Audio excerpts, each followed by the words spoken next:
The basic plasma cutter tutorial. We're just making a square with a hole in it. So you select a new file, select how big you want your material. 20 by 20 is fine since we're doing by 12 by 12. This box is what you set your material to. It's 20 by 20. This will be your 0, 0 point down here. Select your box. There's a couple different ways to make a box. This is the click and drag. You just drag something out. It doesn't have to be the right size. Hit close. If you click on it and hit Shift F6 or Shift F2, it brings up these parameters that you can adjust it. I don't want it to be proportional, so when I change it to 12 by 12, apply, it changes my box size. That's done. Hit close.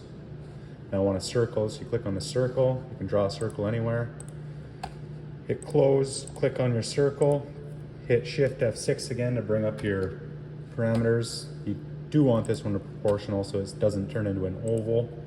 The circle we want is size 3.5 inches. And hit apply, it turns to the right size. Hit close, we want this directly in the center of this box. So I'll click on the circle, hit Shift, click on the box, so we're aligned.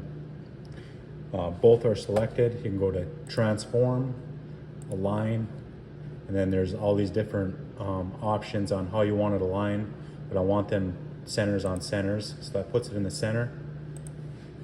You can see when we select the whole thing, showing the circle in red, so it knows that it's inside of the box. We can now we have our shape, we can put a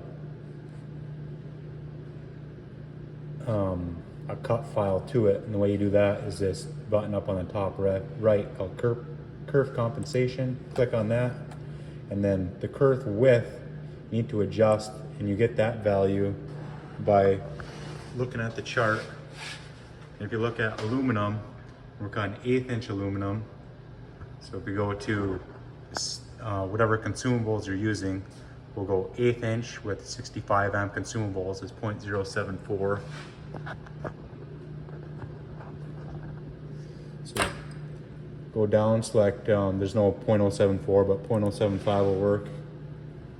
Entry, we'll do a line entry. That just means before it starts cutting the square, there'll be we'll change that to a 1/4 inch entry at 90 degrees, so it's starting directly perpendicular. Hit OK, and if you zoom in, you can see the direction the cut is going on and on which side of the line it's going on. So it shows your curve, the blue line, that's your cut path. So then it shows you your entry in green, so it shows our entry is 90 degree to our cut. It's a 1/4 inch long, that looks right. It shows our other entry coming into the corner. And you can move these, but for this application it doesn't matter. So we want this corner right here to be down at our 0, 0 point. So when we 0, 0 the machine, we know exactly where it's going to be cutting. So everything's selected. You can just hit Control button, and then this keypad down here is like a map of the table. So if I hit 1, it automatically puts it down on the lower left corner, like where the number 1 position is. If I hit 3, it's bottom right. If I hit 7, it's top left. 9, top right. 5, directly in the middle of the material, but we want it down in the bottom left since that's where 0, 0 is. You can see it's not all the way down in the bottom because that's where entry is. We can move that off to the side, but for what we're cutting, it doesn't matter if it's up a little bit. So once we got our cut, we got it positioned where we want it to be. We just go over to our, it's called output options, G1. Open this top toolbar, click on that. And this stuff doesn't matter. You hit to file to save it to a file. We save whatever we want to name it and where we want to save it. So it looks like everything's been, we have a cut files folder that we've been saving everything in. So I'll just save it square, hole, whatever you want to save it as. Save it. Once it's saved, you can go into your other cut program, which is this Shop Sabre Plasma. Something else was pulled up, but we could just delete what's in there. Well, I guess we don't need to do that yet. Come over to our machine, and if you haven't fired this up yet, you could just you home it. So if you hit home, it's the same thing as datum. So it just, the machine will zero itself out. It'll move into its 0, 0 position, which is the bottom left corner.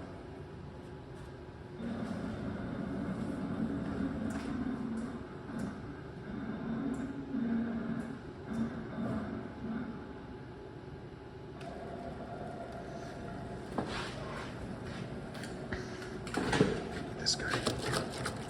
I'll leave it in there. All right, once it's zeroed itself out, you can move the machine with your arrow keys, and you can adjust how fast you want to move your speed based on these buttons. So I'll go slow speed. You bring it down with the page up and page down buttons right here. So you can move to a faster speed. So right now we're setting where our 0, 0 is. So since we have enough material that we don't need to be perfectly on the edge, I'll give myself a little space, just a little bit in from each corner. We know we got to cut 12 by 12, so we have and we know our 0, 0 starts from here. So 12 by 12, we have plenty of space on our material. So once that's zeroed, where the position where we want it, we just hit X, Y, 0. That sets our 0. Then to bring up whatever we're cutting, we go into this top line and we hit the enter button, and it brings up our cut files. If it's in a different page, you need to go where the cut files are located, whether they're in downloads or wherever they are. We're in the cut files folder, and we saved it as Kev's Bro.